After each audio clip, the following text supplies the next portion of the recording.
ఈ పరిణామ క్రమం లోపల చాలా రోజులు అయింది మీడియాకు దూరంగా కనబడతామండి. అటు దుబ్బాకలో కనబడతలేము, హైదరాబాద్లో కనబడతలేము, ఈడ కూడా కనబడతలేము. ఒకసారి మీతోటి మామూలుగా వాస్తవ పరిస్థితులు ఎట్లున్నాయి, ఏం జరుగుతుంది అనే విషయంలో మీ అభిప్రాయాల్ని వినిపోదామని వచ్చినాను. దాన్ని మా శ్రీధర్ రెడ్డి గారు కాస్త ప్రెస్ మీట్గా కన్వర్ట్ చేశారు. ఎనియో మా జిల్లా అధ్యక్షుని మాటను గౌరవిస్తూ ముందు మీ అభిప్రాయాలు, తర్వాత మీ అభిప్రాయాలని షేర్ చేసుకునేటువంటి కార్యక్రమాన్ని కొనసాగిద్దాం.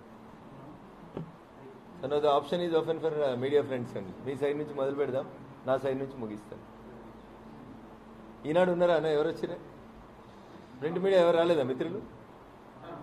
వచ్చిరా? లైవ్ తీసుకుంటారా? ఇప్పుడా 11:10కా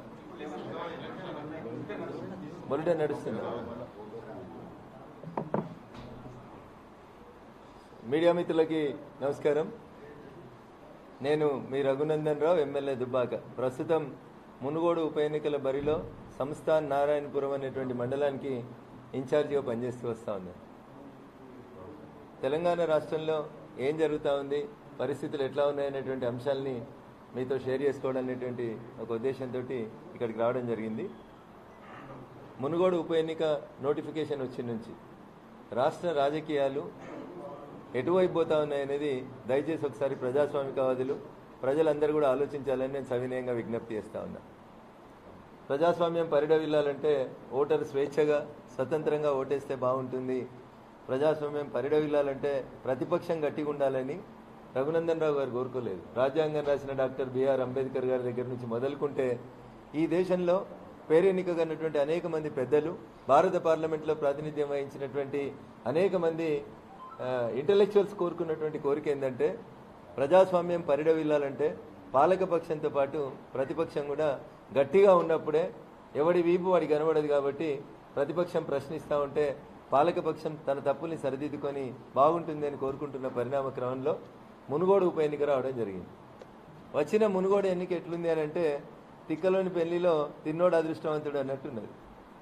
ఎవడో నాసంటని తిక్కొని పెళ్లి అవుతుంది. ఆ తిక్కలోడు పెళ్లి అయినాక మామ తిన్నవా అక్క తిన్నవా అని అడగడట. తిన్నోడు అదృష్టవంతుడు, తిననోడు దురదృష్టవంతుడు. ఎందుకంటే ఆడవన్నీ ఎవడు తిన్నవా అని అడిగేటోడు ఉండడు. ప్రస్తుతం ఈ మునుగోడు ఉప ఎన్నికల్లో చంద్రశేఖరరావు గారు, రాష్ట్ర ముఖ్యమంత్రి గారు, టీఆర్ఎస్ పార్టీ అవలంబిస్తున్న విధానం తిక్కలోని పెళ్లిలో తిన్నోడు అదృష్టవంతుడు అన్నటువంటి నానుడిని గుర్తుకు తీసుకొస్తుంది. నేను ఈ మాటను ఎందుకు చెప్తా ఉన్నా అంటే అందినోనికి అందిన కాడికి, దోసిన కాడికి దోసిన కాడికి, పంచిన కాడికి పంచిన కాడికి పంచుడు తప్ప ఇంకొకటి లేదు. సిద్ధాంతం లేదు, రాజకీయ వైరుధ్యం లేదు, ప్రజలకు ఏం చేద్దాం లేదు, ప్రజలకి ఏం చేసి ఓటడుగుదాం అనేటువంటిది లేదు. ఏమిస్తారు, ప్యాకేజీలు ఎంత, పైసలు ఎంత, పైసలు ఎట్లా వంచుదాం, 1000 కోట్లు వంచైనా సరే మనం మునుగోడు గెలవాలి. ఇదేం పద్ధతి నాకు అర్థం కాలేదు. కేటీఆర్ గారు ఏమంటారు, ఒక్క సీటు మా అంటే అది ఓడిపోతే ఏమైనా ముఖ్యమంత్రి మారేది ఉందా, ప్రధానమంత్రి మారేది ఉందా అంటాడు కేటీఆర్. మరి ముఖ్యమంత్రి మారిన దానికి, ప్రధానమంత్రి మారిన దానికి 1000 కోట్లు పెట్టి, ప్యాకేజీలు పెట్టి, ఎమ్మెల్సీలు ఇస్తామని, ఎమ్మెల్యే టికెట్లు ఇస్తామని, వెనకటికి నువ్వు చేసిన భూకుంభకోణాలన్నీ క్లియర్ చేస్తామని, రియల్ ఎస్టేట్లో నీ మీద ఉన్న కేసులన్నీ తీసేస్తామని, నువ్వు బాగా చదువుకున్నావు, మేధావి కాబట్టి, కేఏ పాల్ లెక్క తెలుగులో, హిందీలో, ఇంగ్లీష్లో బాగా మాట్లాడతావు కాబట్టి, మేము రేపు టీఆర్ఎస్ని బీఆర్ఎస్ చేస్తున్నాం కాబట్టి నిన్ను నేషనల్ స్పోక్స్ పర్సన్ చేస్తామని. ఇదేం రాజకీయం అన్నా? అంటే 14 ఏళ్ల నీ ఉద్యమ కాలంలో, 8 ఏళ్ల నీ పాలనలో ఏ ఒక్కరిని కూడా నీ సొంత పార్టీలో నాయకుని తయారు చేసుకోలేకపోయినావా? ఇదేనా తెలంగాణ ఉద్యమం మన ప్రజలకు నేర్పించింది? సబ్బండ వర్ణాలు కలిసి కొట్లాడితే వచ్చిన తెలంగాణలో ఏం చేస్తా ఉన్నాం ఇవాళ మనం? ఎందుకు వచ్చిర్రు? ఒక ఎంపీటీసీ పరిధిలోకి ఒక ఎమ్మెల్యే, ఒక ఎంపీ ఎందుకు వస్తా ఉన్నారు? ప్రజలు ఆలోచిస్తూ ఉన్నారు. టీఆర్ఎస్ ఎమ్మెల్యేలు అయితే చాలామంది అంతర్మదనం చెందుతూ ఉన్నారు. చాలామంది గౌరవ శాసనసభ్యులు మాతో టచ్లో ఉన్నారు. సమయం సందర్భం కోసం ఎదురు చూస్తూ ఉన్నారు. ఇనుము వేడి మీద ఉన్నప్పుడు దెబ్బ కొడితేనే బెండ్ అవుతుంది అనేటువంటి కంసాలి నానుడిని మా గౌరవ శాసనసభ్యులందరూ కూడా ఆలోచించి ఆ దిశగా అడుగులు వేస్తూ ఉన్నారు. మీరు చిన్న చిన్న వాళ్ళని తీసుకుపోదామనే ప్రయత్నం చేస్తూ ఉన్నారు. కొంతమందిని గతంలో మీ దగ్గర పనిచేసి మా దగ్గరకు వచ్చిన వాళ్ళని మళ్ళీ తీసుకుందామని అనుకుంటా ఉన్నారు. కానీ బాగా మేధావి అని చెప్పుకునేటువంటి గౌరవ ముఖ్యమంత్రి, 80,000 పుస్తకాలు చదువుకున్నా అని చెప్పినటువంటి గౌరవ ముఖ్యమంత్రి గారికి ఆప్టిక్స్ అండ్ ఇల్యూజన్స్ అనేటువంటి స్టోరీ ఎందుకు మిస్ అవుతున్నారో తెలుస్తలేదు నాకు. ఆప్టిక్స్ అండ్ ఇల్యూజన్స్ అని పాలిటిక్స్ లోపల చెప్తా ఉంటారు. వెనుకటికి రాజులు యుద్ధం చేసినప్పుడు అవలంబించినటువంటి ఈ నీతే రాజకీయాల లోపల కూడా ప్రివేల్ అవుతూ ఉంటుంది. ఈ పక్కనున్న వాళ్ళని ఆ పక్కలోకి పంపించి, శత్రు శిబిరంలోకి పంపించి, శత్రువుల రహస్యాల్ని తేల్చుకొని యుద్ధం ఎట్లా గెలవాలనేది నాటి రాజనీతి అయితే ఈరోజు ప్రజాస్వామ్యంలో మీరు చేస్తున్నటువంటి పిచ్చి పనుల వల్ల, మీరు చేస్తున్నటువంటి తప్పుడు పనుల వల్ల మళ్ళీ ఆప్టిక్స్ అండ్ ఇల్యూజన్స్ అనేటువంటి థియరీని రాజకీయ పార్టీలు వాడుకోవాల్సినటువంటి అవసరం వచ్చింది. మీరు ఏమనుకుంటున్నారు?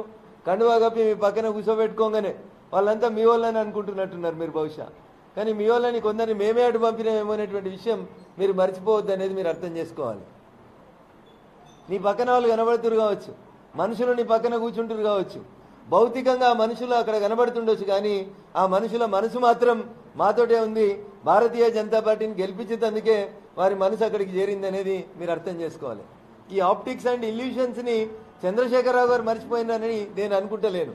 కానీ కింద ఉన్నటువంటి నాయకులు ఏదో పిచ్చి పిచ్చి చేసి అనవసరమైనటువంటి పనులు చేస్తూ ఈ రకమైనటువంటి చర్చలకి తావిస్తున్నట్టు కనబడతా ఉన్నారు. ఏం జరగాలి, మునుగోడులో ఏం జరిగింది అనేటువంటి ఒక పాజిటివ్ చర్చ జరగాలి. మొన్న ఒక టీవీ ఛానల్లో ఒక ఎమ్మెల్యే గారు చెప్తారు నాతోటి, ఈ జిల్లాకు సంబంధించిన ఎమ్మెల్యే గారు, ఏమని, చౌటుప్పల్ నుంచి నారాయణపురంకు రోడ్డు ఇప్పుడు ఎందుకు వేస్తుర్రన్నా, వెనుకటికి వేయాలి కదా, ఎలక్షన్లు వచ్చినప్పుడు ఈ రోడ్డు ఎందుకు వస్తుంది అని అడిగితే ఆ ఎమ్మెల్యే గారు చెప్పిన సమాధానం, ఆన్ రికార్డులో చెప్పిన సమాధానం, ఒక టీవీ ఛానల్ చర్చలో చెప్పిన సమాధానం ఏంటంటే, ఈ రోడ్ అంట చౌటుప్పల్ నుంచి సంస్థాన్ నారాయణపురంకి వచ్చే రోడ్డుని గౌరవనీయులు కూసుకుంట్ల ప్రభాకర్ రెడ్డి అనేటువంటి ఎమ్మెల్యే గారు 2014 నుంచి 2018 మధ్యలో 1,30,00,000కు మంజూరు చేయించిండట అన్న. అయ్యా మునుగోడు ప్రజలారా వినుండ్రి, చౌటుప్పల్ నుంచి సంస్థాన్ నారాయణపురంకి వచ్చే రోడ్డుని గౌరవనీయులు కూసుకుంట్ల ప్రభాకర్ రెడ్డి ఎమ్మెల్యే ఉన్నప్పుడు మంజూరు చేసిరంట. ఒకవేళ ఈ నల్గొండ జిల్లా తుంగతుర్తి శాసనసభ్యులు మిత్రుడు గాదరి కిషోర్ చెప్పిన ఈ మాట నిజమైతే 2018 డిసెంబర్ 11 నుంచి 2022 రాజగోపాల్ రెడ్డి గారు రాజీనామా చేసేదాకా చౌటుప్పల్ నుంచి సంస్థాన్ నారాయణపురం దాకా ఎందుకు రోడ్ వేయలేదు అంటే ఏం మెసేజ్ పంపిస్తారు మీరు?